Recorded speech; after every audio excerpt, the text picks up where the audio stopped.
Ah, what in tarnation is that?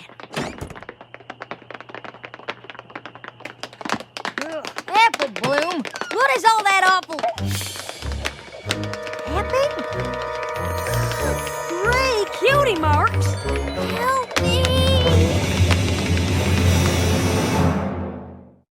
Help me! Thanks. Get your kid ass out of here.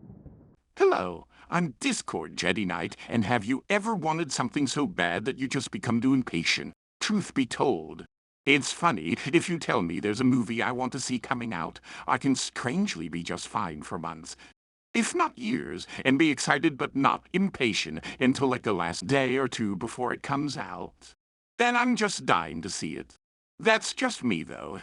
This episode is a good lesson for all impatience leads to trouble. I'm not gonna lie, I'm slowly learning this lesson in my own personal life, sometimes the hard way, much like the CMC. But yeah, patience is not easy to teach kids, especially when they're crazy little fillies wanting to literally find their destiny. It starts out with them bowling, and they all suck at it. Fed up with not getting her mark, Apple Bloom decides she needs Ewok and ends up walking through the ever-free forest, falling off a little cliff and chipping a tooth, along with meeting our friendly neighborhood zebra, who has a cure for her little toothache. She also has hundreds of potions, including... Golly, you have tonics that heal all sorts of ailments.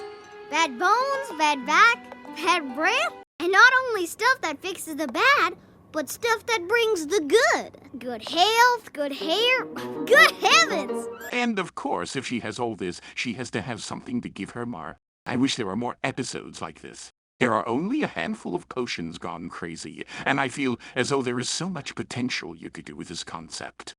MLB Linda just scratches the surface with it. But I mean, we could have an episode with a lesson about why not to put all your faith into one thing like a potion, for example, and could have gotten a lot more potion hitchings, but at last we don't have very much of these.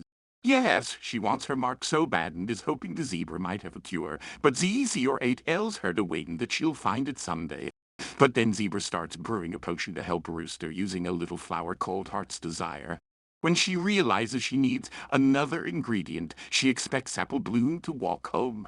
Instead, Apple Bloom gets the idea of using it to her own advantage, hoping Heart's Desire might give her heart what she desires. He ends up the next morning having one for hula hoop, and her teacher is so impressed that she has her show off her moves to the entire class. Having a talent is good and all, but no one likes a show off for someone who boasts about trash.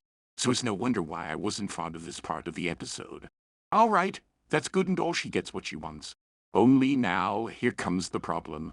A second mark appears, giving her the ability to do plate spinning, and then another to lift, and another to speak French. She wakes up Applejack the next night, and they run to Twilight, trying to figure out how to stop it since all these marks are now forcing Sweetie Belle to do them, basically controlling her actions. Twilight finds out what it is, and it's Cutie Pox. She's sick. What's the cure? There is none. She's doomed. That's it. This is the death of Apple Bloom. I can't believe a show for little girls decided to kill off a child. I'm kidding, of course. No, Zebra has a cure.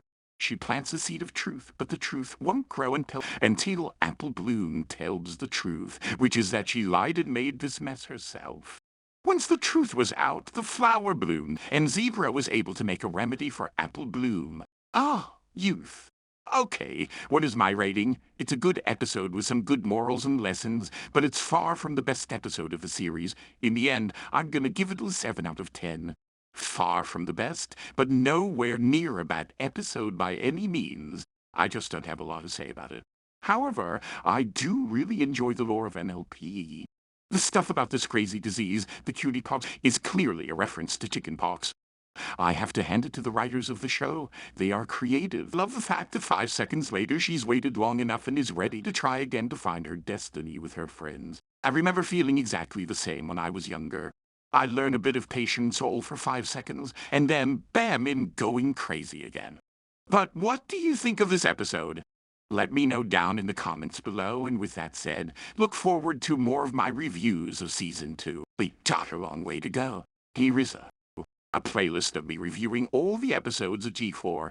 That's it for today. And remember, my friends, don't ever forget that friendship and patience are magic.